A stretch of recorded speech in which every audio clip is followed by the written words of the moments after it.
Hey guys, decided to do a little longer video than normal, so try to keep it under 10 minutes here.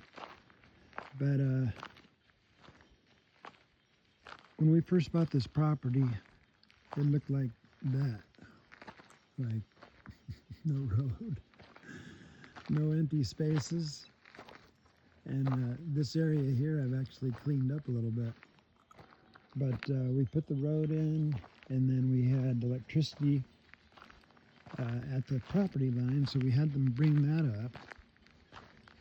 And we couldn't get a well drilled because it was 2021, and everybody was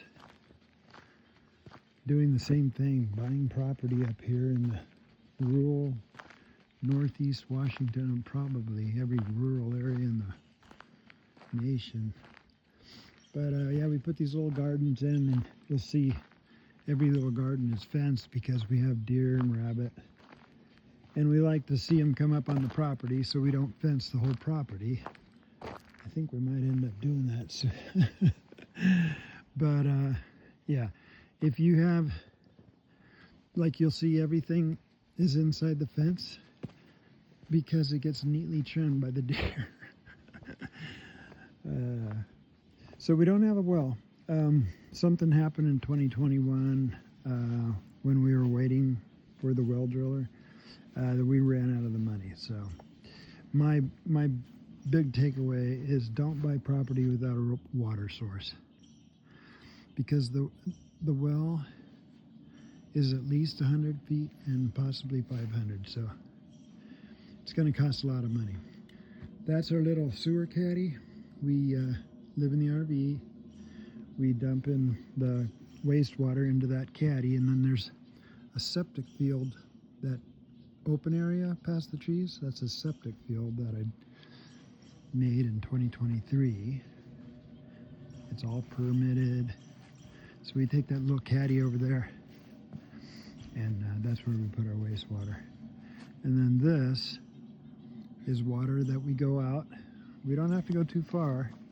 We got some nice neighbors, let us take some water, go through a couple 100 gallons a week or so. It's been raining really well this year, so we haven't had to get water too much for the gardens. But here's the corn and beans that we have going this year.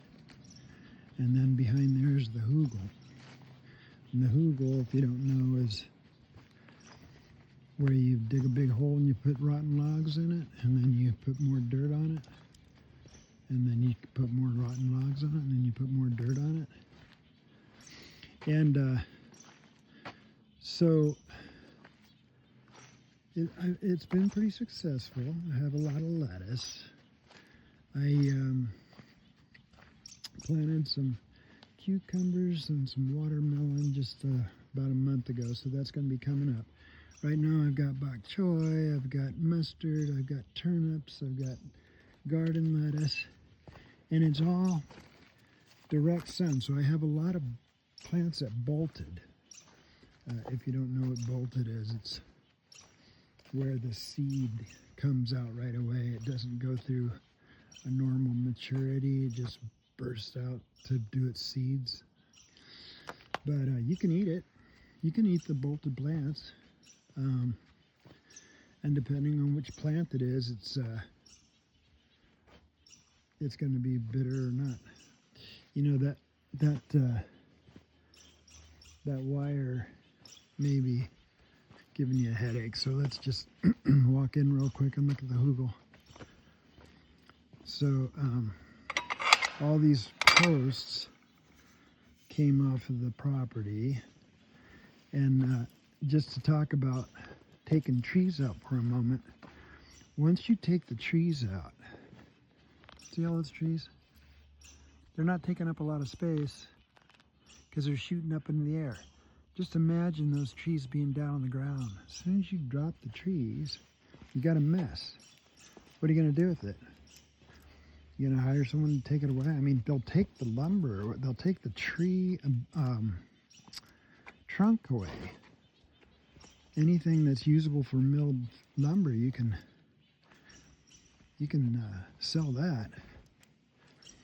But all the tree trimmings, you know, all the branches, nobody wants that.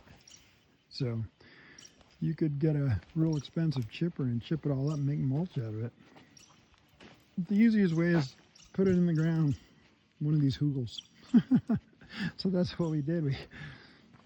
Oh, you can burn it too. And so during the winter, you can burn it, but you know, you still have to have a place to put it until you can burn it. You're gonna see this hole over here. I dug this hole with the tractor.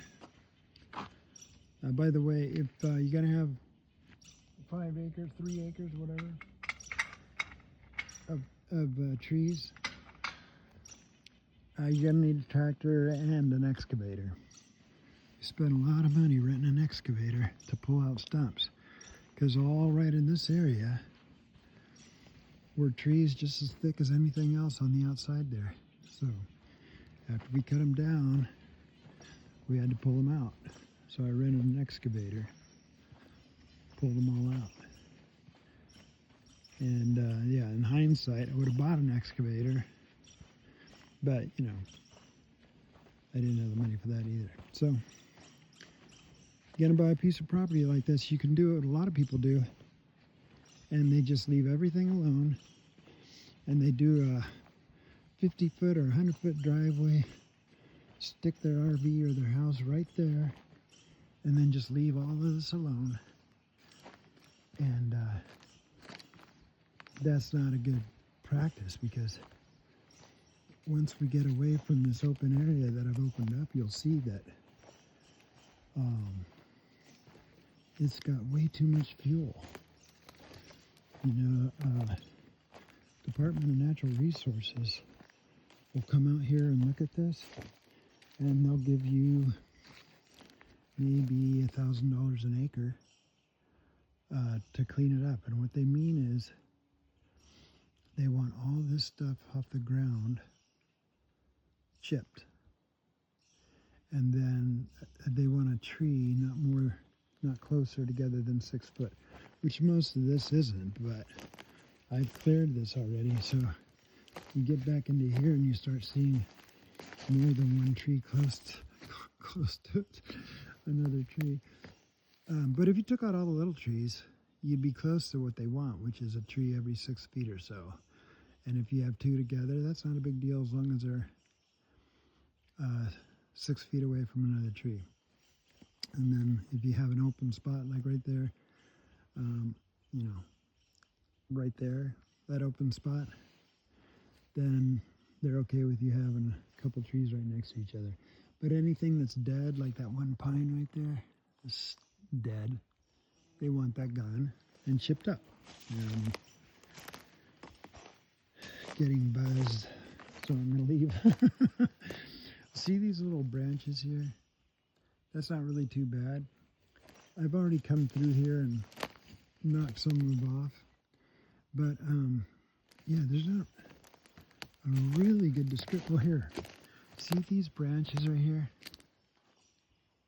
They don't want any branches going down to the ground like that. They want you to cut everything up to 12 foot. So that one tree hasn't been done yet. But a lot of these other trees have been done. Oh, I just stepped in a hole.